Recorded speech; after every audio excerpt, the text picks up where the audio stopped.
Yun, magandang umaga po.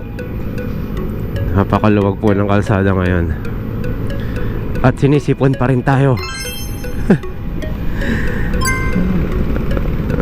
47 level 1 guys.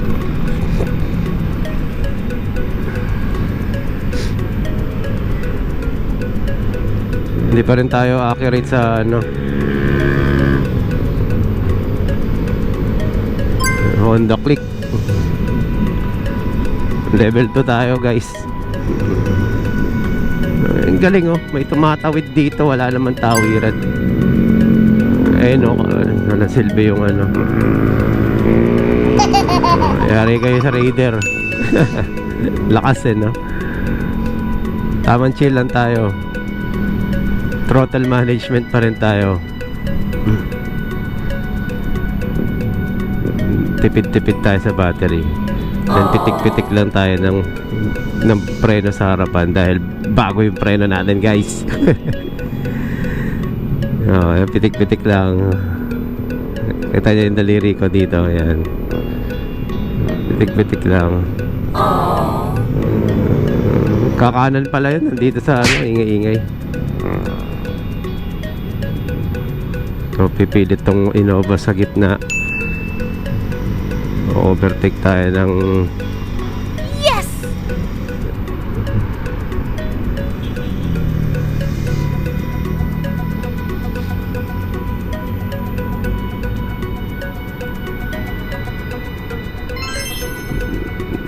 Wow!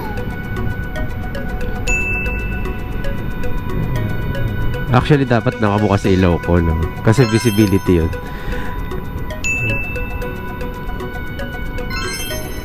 Kaya lang titipid ako eh. Pero guys, dapat ugaliin natin yun. Promise, mas magaganda pa rin ako bukas ang ilaw kapag nagmamali ako.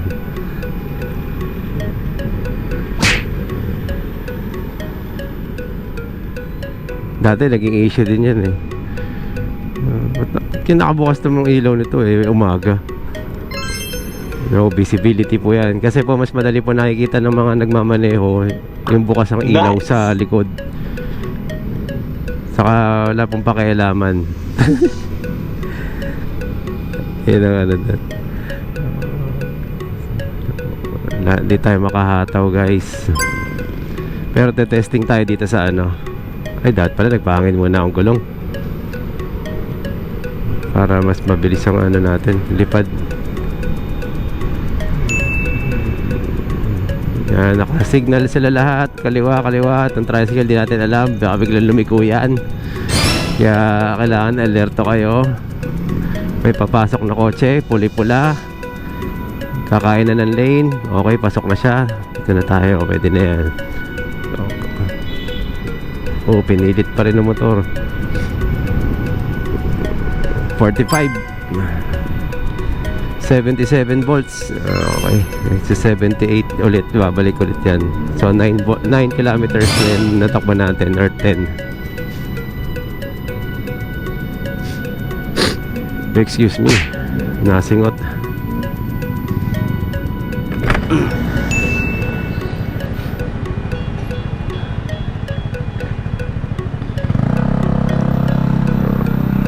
Kintab.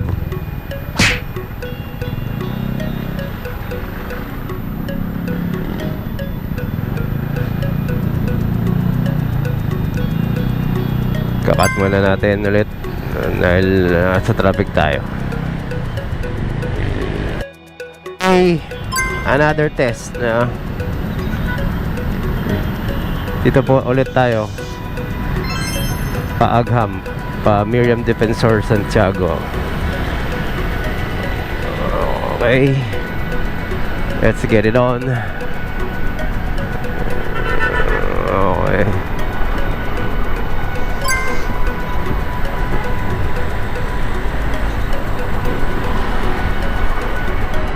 hanap tayo ng ano, mapipiga. So kakanan siya, may lubak dito, buka tayo ulit dito, unahan natin sila. Oh, nakasignal ng kaliwa. Kulit eh no? Tutukan natin si Honda Click. Ayan, naiiwanan na tayo guys. Pero kabila tayo. Hindi tayo naririnig guys. Ang problema natin sa e-bike, na-overtaken natin sila. Hindi tayo naririnig. 54 sa dashboard. Pero possible ko ano to.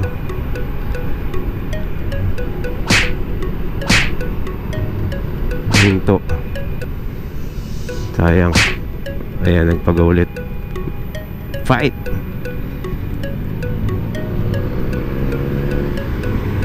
Overtake. Ayan. E-bike ka lang, doon ka sa bike lane. Bagal-bagal nyo. Pitik sa harapan. Ayan. So, hindi ko iwanan natin si Honda Click. So, baka maging ano tong video na to. Nakaraan pa siya daw. Niiwanan daw ng NWOW. Yes! Ewan ko sa inyo, puro kayo issue.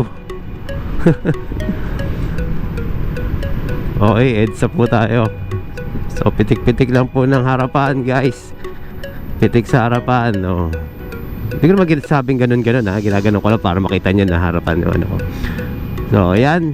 EDSA. Dali lang, nauubo tayo. Ayan, excuse me. Nakita nyo yung kalangitan, di ba? Yan ay ating helmet ay modular. Yes!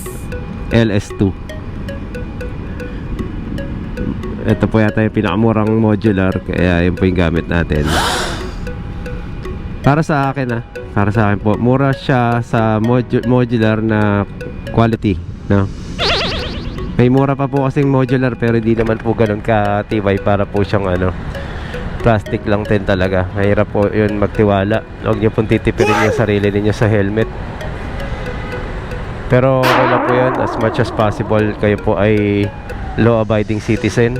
Ibig sabihin po, basta magsuot po kayong helmet.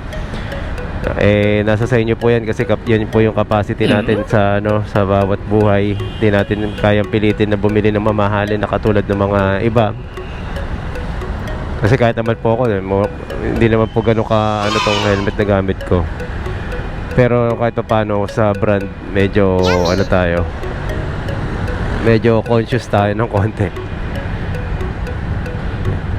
Yung mga subok na ginagamit din. Parang hindi, yun. Kala ko walang mga MMDA Ayan, level 2 na kagad. Ayun, sumayad ang center stand natin, guys. Hindi naman mababa yung banking natin. Dahil tayo ay naka 130 7012 and then naka naka shocks na 310 mm, 310 mm. So sa likuan kahit papaano sumasayad siya dahil yung center stand natin naka-usli talaga yan. And also yung spring niyan medyo malata, no?